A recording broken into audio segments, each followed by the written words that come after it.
le rire, l'amour sont des remèdes puissants, mais souvent négligés. Alors, du coup, Kadi, là, pour le traitement, c'est plus psychologique. C'est ça. Oui, en fait, mais mais tout dépend de la cause. De la cause. Mais lorsque ça perdure, en tant que sexologue clinicien, parfois, on leur demande est-ce qu'il y a une possibilité de faire ce qu'on appelle une sexualité non pénétrative.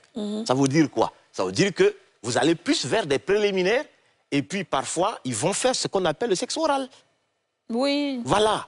Donc, voici des alternatives. Pas méchant non plus. Hein. Oui, oui, mais bien sûr. Mais là, lorsque le couple accepte, ça permet de soulager un temps soit peu les partenaires. Parce que souvent, l'homme, il ne supporte plus. Parce que il se dit, mais attends, je ne peux pas, qu'est-ce qu'il faudrait? Donc, on trouve des alternatives tout en les amenant. Et là, quand c'est secondaire, parce que primaire, parfois même le faire, et surtout quand c'est dans un cadre religieux et qu'on ne parle pas de l'éducation sexuelle, la dame, la fille, ni son père, ni quelqu'un de la communauté lui parle de la sexualité.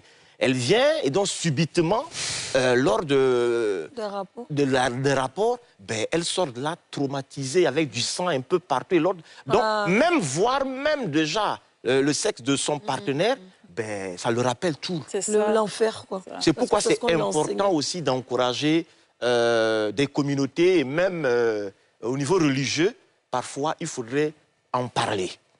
Parler de la sexualité, éduquer, encadrer, pour que les gens comprennent. Parce que souvent on pense que tout le monde sait. C'est vrai.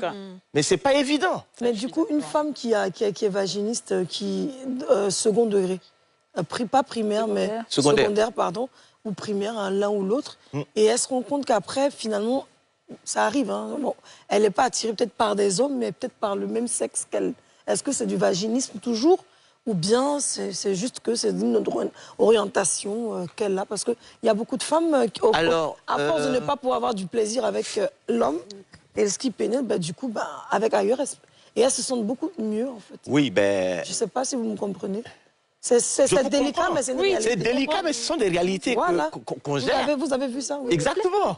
Parce qu'en fait, la dame te dira simplement que tellement j'ai été déçu, les hommes m'ont tellement malmené et autres, et donc une autre réorientation sexuelle. Voilà. Parce que je me sens mieux avec l'autre sexe que... donc quand c'est comme ça, il va falloir revenir d'abord sur les éléments déclencheurs.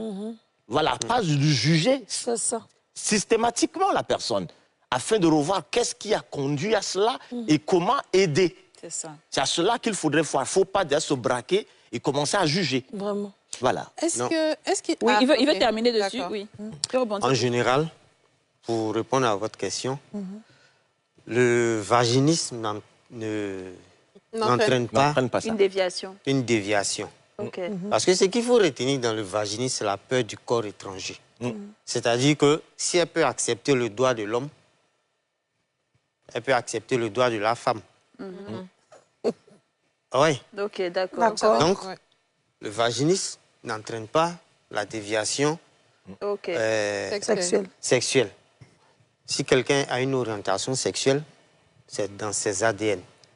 Il a voulu, il a accepté. Voilà. D'accord. Parce que, même si vous êtes avec une femme, mais il va falloir faire l'amour. Oui. Vous faites comment? Vous avez des attouchements, vous avez le doigt. Mais tu peux refuser, tu peux ne pas aimer les autres. Mais c'est que tu as vaginisme aussi là-bas. Justement, c'est pour ça que je dis que tu peux refuser. Mais donc si vous refusez les doigts d'une femme, si vous refusez même les doigts d'une femme, vous faites l'amour comment? C'est ça. Avec